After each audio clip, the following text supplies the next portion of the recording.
Morning, everyone. My name is Victor from NewStars Migration.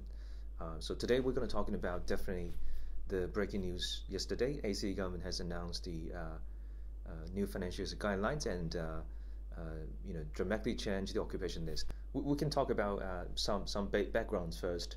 ACT governments receive a very limited number of allocations from departments a couple of weeks ago, like other state governments. So following that, ACT governments review their metric system to be in line with the directions from the departments. That is to emphasize migrants with skills can help with to control the COVID-19. So the department is giving an idea to each state governments this to set their state nomination programs for the purpose of supporting Australian economic, public health, and recovery from the COVID-19 pandemic. So the department's giving some basic ideas. For example, medical occupations, constructions occupations, engineerings, minings, and a few other criticals, supporting occupations are encouraged. Apart from that, the rest of the occupation, funny idea for the Department of Home Affairs, not encouraged. So what we can see from the ACT government is, they make the occupation change dramatically. Currently, they are only, if you follow the news yesterday, which the occupation has been published on the website of ACT migration website, there are only 81 occupation kept on the occupation list. What does that mean? What does that mean is, under the current system, if your occupation is not on the list, saying if your occupation is, engineering technology, which used to be on the list, but now you're not on the list, what's going to happen is you can't simply, at this stage of time, you simply can't apply for ACT metrics. You can't apply for them because it's not on the list. That's what's going to happen to if you haven't applied for the ACT metrics.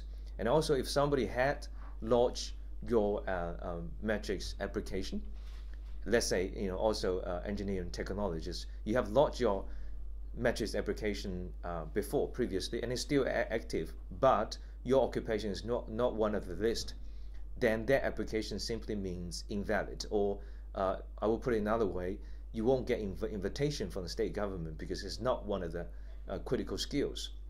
So if you have lodged your metrics application, but your occupation is not on the list, you won't get invitation in the coming months, even years. Okay, and to the third group, particularly sadly for the third group, which are those people who have already lodged your nomination application to the state government. So saying again, engineering technologists, which are you have received your invitation a couple months ago, and you have even lodged your state nomination a couple months ago, but you haven't received your official nomination due to the out of the allocation at the end of last financial year. So you're still waiting. Sadly, you wouldn't receive your nomination because your occupation is not on the list. So it will impact people, any application, potential applicants, and existing applicants in the three ways. You can't apply, you won't get invited, and even you apply for the nomination. So it definitely impact a lot of people in many ways. But this is what it is. As the response from a lot of state government this year has been a very different year, a very challenging year for everybody. The migration system as well has been changed dramatically. So if you pay attention to the list, the critical occupation list, which we're going to put the link below later, you can also find it on the ACT government website. Those occupations are called critical skill occupations. They've been formed into an ACT critical skill list, and they've been grouped according to the ENSCO major group code. So for example, saying accountants, management accountants, and taxation accountants, these three occupations have been formed into the same group, 2212. But you will notice, next to that, you will see there is a description saying nomination place available each month. So you'll see that's a figure saying less than 10 places. What does that mean? That means ACT governments can only nominate less than 10 people. So less than 10 persons can receive ACT nomination confirmations, less than 10 people within the same group. So maybe 3 accountants, 3 managements, and 4 taxations. This is what going to happen at least in this month and next month, and maybe after the federal budget, after October. We have to see that. So what is very interesting. So each occupation is being formed according to the groups. So it looks like now the occupation is very similar to the independent ones of the federal government's 1A9 occupation. So each group share this kind of quota kind of thing. But as we can see on the list, accountants still on the list. At least give some hopes to accounting students. And then you will see engineers. Engineers we used to have a lot of engineers last financial year, but this financial year we only see civil engineers still on the list, geotech is on the list, quantity surveyors still on the list, structural engineers on the list, transport engineers on the list. So it is in line with the definitions of critical infrastructures. So critical infrastructures engineers, you guys still on the list, but sadly again, electricals, electronics, engineering technologies, as I mentioned before, they're not on the list. So this is what happens to engineers applications. If applicants, if you are on the list, you still can apply for the ACT nomination. So engineers, a lot of them still on the list, and you can see a major group that is nurses. Okay, all the nurses, pretty much all the nurses are on the list. Although the allocation shows ACT government cannot nominate 10 places every month, but they do suggest if in the future time, if there are more applications, from the nurses field, they will increase the places according to the the invitation situation.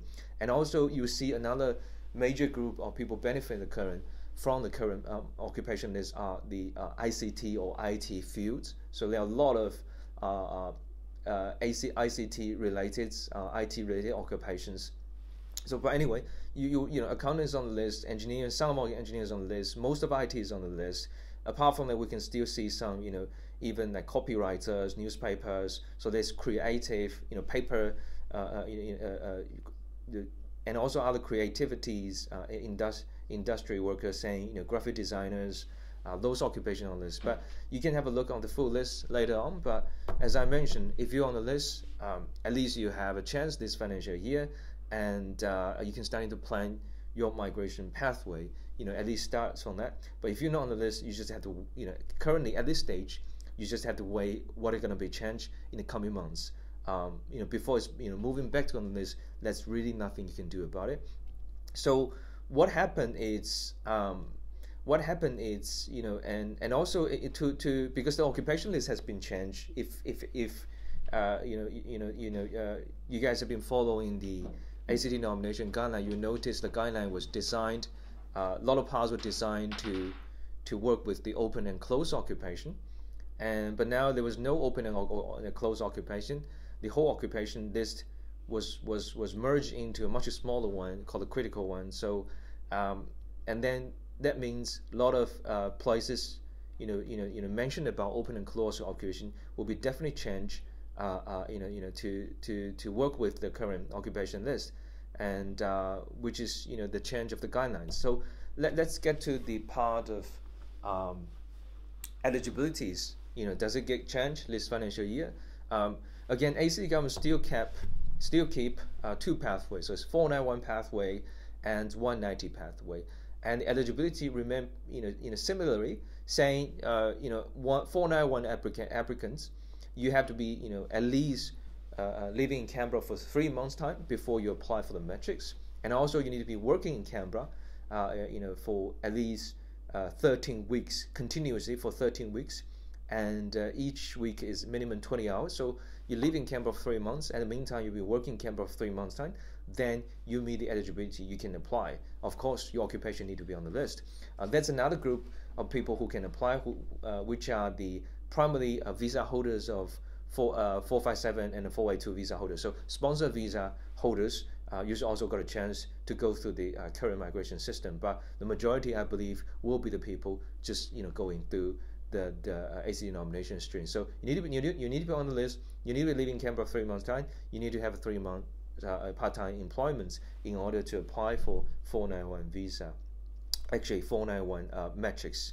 And for 190, similarly, you need to be on the list. And the only difference is you need to be living in Canberra for 6 months time, and you need to be working for 26 weeks, and each week need to be 35 hours. So the major differences is the time of living and the time of employment and the hours of employment per week.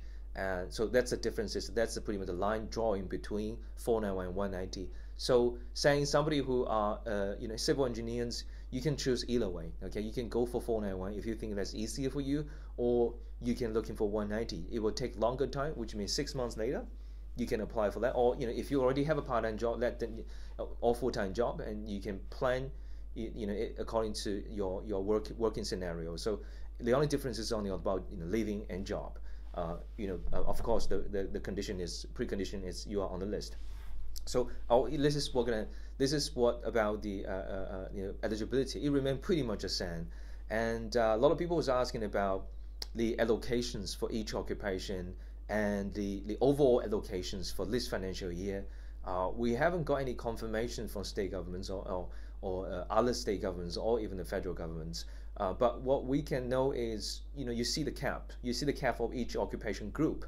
That is something going to be applied in the coming, 2 months at least, assuming August and September. The reason why is, as we know, this year is very special.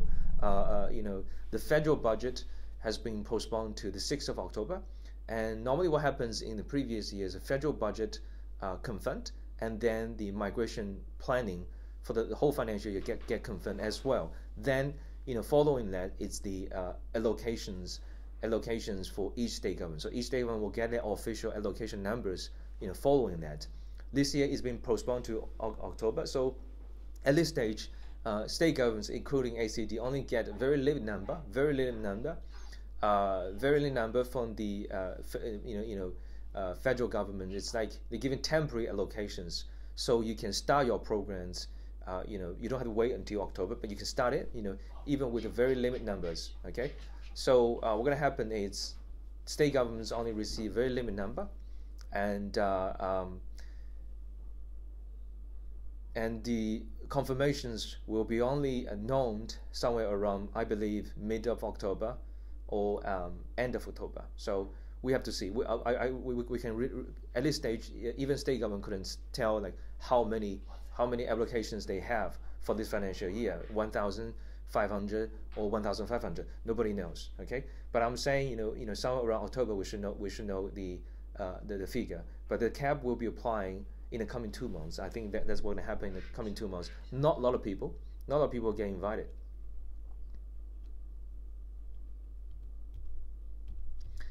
That brings to another question, because now ACT occupations get caps. Okay, they have caps. They have groups. How would the invitation be carried out? Because previously there was no cap, there was no group. So all the applications, join the same pool.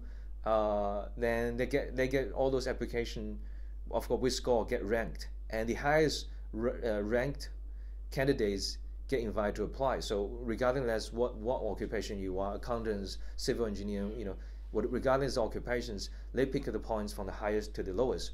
Then if they issue 100, it will be 100 from the top one to the 101. So that's what happened last financial year. But this financial, at this stage, it will be very different. It will be looking like the 189 invitation system. Because they are occupation list, they are occupation groups, and they are caps. So what's going to happen is accountant applications, if you submit the matrix, you will be only competing with your accountants peers. So according to the accountants matrix rather than the civil engineering applications, because you're not in the same group, because you're not sharing the same cap as well. So accountant competing with accountants, civil engineering competing with the quantity surveyors and the other occupation within the same group. So that's what's going to happen. So invitation will carry in this way.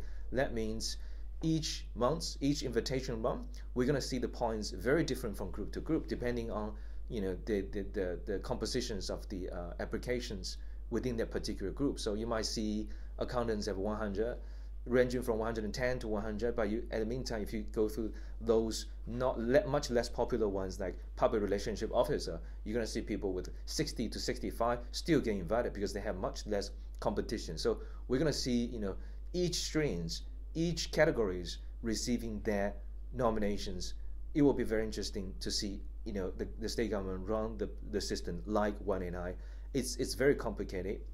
It definitely adds a lot of work to the state governments, but I believe what they're trying to do is to be fair, to be in line with the federal government's directions about critical skills. This is the only way how it's going to work, because in previous years we see 50%, 60% of the invitations are accountants, nomination are accountants. So that's definitely not the ideas of to welcoming, to encourage the critical skill from the federal government. So what the state government is trying to do here, I believe, is just to get a bit of everything, a bit of every critical skills, and then a little bit of accountant students. So this is what's going to happen.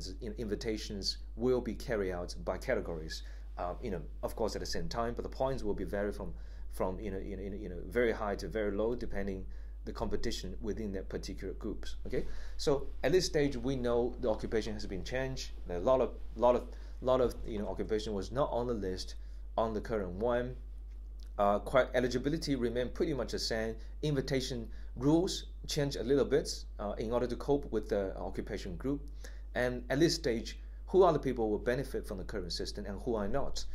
For those people who will benefit from the current system, definitely you need to be in Canberra for sure, because this financial year, okay, ACT government will not invite anybody who are offshore application. If offshore application means if you are living overseas, or if you used to be living in Canberra but you're not living Canberra anymore, even students, because you can't meet the eligibility of working, then you can't apply. Simply like that. If you don't meet the eligibility of onshore criteria, you can't apply. You will not get any kind of invitation. So there was no offshore program this year for ACT migration system. So there was no offshore applicant. So first thing, if you want to apply for ACT, you need to be onshore. So if you're onshore, at least you win some people. You have been you have been one of the people who are still living in Canberra. We do understand a lot of international students are still not in Australia. That you just have to wait what's going to happen next financial year. So you have to be living in Canberra first. That's definitely important. Second thing is you still have job, you still have employment. We do understand a lot of people losing their jobs during the COVID period, and if you still got part-time job, full-time job in Canberra, that's good, and your occupation need to be on the list for in the first. Saying if you are engineer, civil engineer, and still your occupation is on the list, and you have full-time employee in Canberra, good for you. Okay, that you're gonna have a lot of points because it's on the critical list. Critical list, the idea of critical list is like open list. Okay, so you are open list occupation and you working open occupation. And if you're a long-term Canberra resident, your points will go in somewhere around 100. You're going to be very high, and you're not competing with the accounting students. You're competing with the rest of engineers. So your chance to get invited, it's better. It's better. So to summarize, people living in Canberra, people still have part-time or full-time job continuously, and people's occupations on the list. Those are people who benefit from the current system. For those people whose occupation is not on the system, saying some engineers, I get feedback from a couple of clients whose occupation are electrical engineers, electronic engineers, which we thought should be on the list, because the ideas of the critical skill list is to support the recovery of economy and to support the the daily life of every people. And electricity, it's one of the concept, kind of mean both, but it's not on the list. So those people not benefit from the current system. What's going to happen is we just have to wait and see in the coming 2 months. Maybe after October, after federal budget, there will be some little bit shifting or changing, twisting about the current occupation. That might happen, but I think the ideas, the concept need to be still something about critical skills, about the concept of COVID control and recovery of economic basing on critical sectors. So those people not on the list, if you still got visa to remain in Australia, particularly in Canberra, then pay attention in the coming 2 months. But at this stage, really, you can't apply. Okay, you can't apply for the matrix system.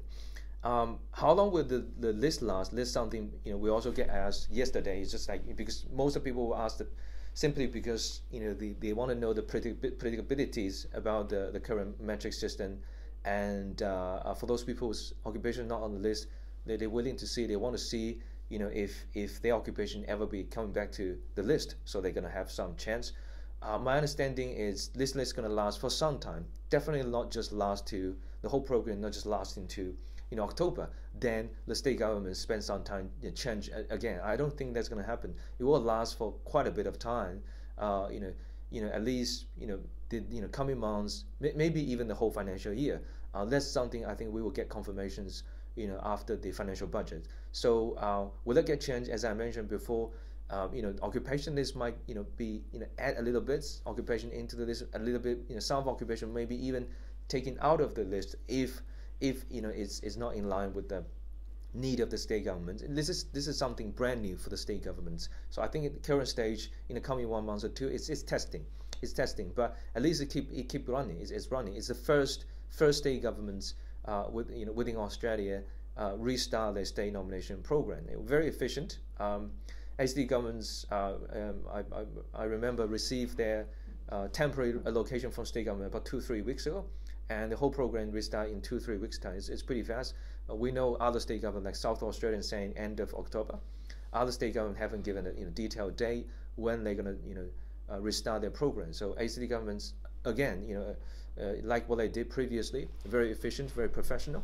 So at least get started. So for those people, as I'm saying, benefit from the current system, good for you, and starting to prepare what the eligibility asking you to, and try to get as much points as you can get. As I mentioned, this year the competition going to be severe, much severe than the previous year, simply because my prediction is this financial year ACT government will not receive a lot of allocations. This is a very special time of any time actually. So you're not going to see allocations will increase like previous financial years. You might remain the same, might be even less than last financial year. So competition will be more.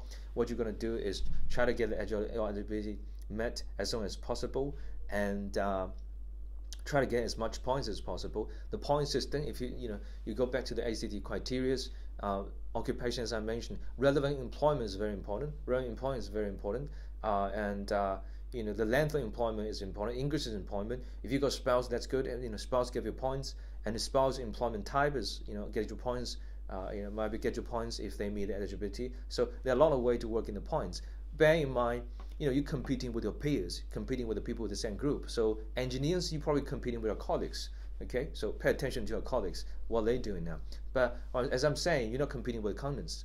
And particularly, a lot of people asking about accountants. I would say the competition within accountant groups, it's going to be one of the most survey one, because the majority of the applications in Canberra previous years are accountants, and you don't have a lot of allocation this year. It's like several places this year, this month and next month. We don't know what the number look like after October, but you wouldn't see like 50, because it's not going to happen. So it might increase a little bit, but the competition will be very, very high. So bear in mind, your points need to be very high, to get invited within a reasonable time if you are accountant students, which are majority of the applications previously. But for the those groups which are much less popular, I just mentioned public relations, even marketing specialists, financial officer, financial advisor, those kind of occupations. Normally you don't have a lot of applications, so the competition will be much less within the group. So it might create a chance for you, because there are not a lot of people in Australia now,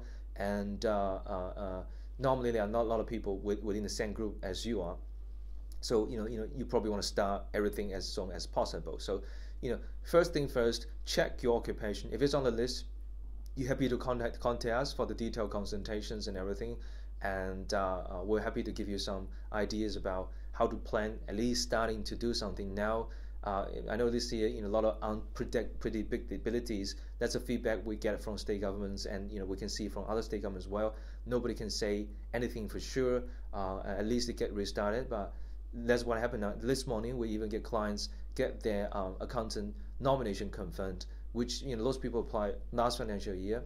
They get their nomination confirmed. So good for them. Again, 2-3 weeks ago we can't tell them what's the future look like, but now they get a nomination confirmed, they can apply for the permanent residency. So we just have to plan yourself and do the right things according to the programs, and prepare yourself, and always make the move one step ahead than the competitors. Okay, it's about the place, it's about the time, it's about the decisions. Okay, so today that's pretty much about it. In the coming days and weeks, I believe a lot of information will be updated, and we will update them on our Facebook page. Again, if you guys have any question regarding to ACT migration or any kind of migration questions, happy to contact us. There are a couple of ways to do so.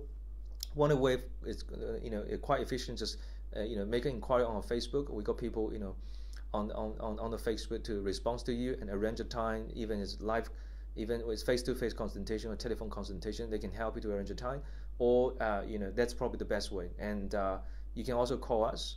And if you want to pay you want to pay a visit to us, that's fine. But you do need to make appointments in advance, because in this couple of days we're going to be very difficult, okay, and very busy as well. So anyway, thank you for watching the seminar, and hope some of you get the hope. Some of you have the chance to apply. Some of you if your occupation is not on the list, we just have to wait and see what's going to happen in the coming months. Okay, thank you.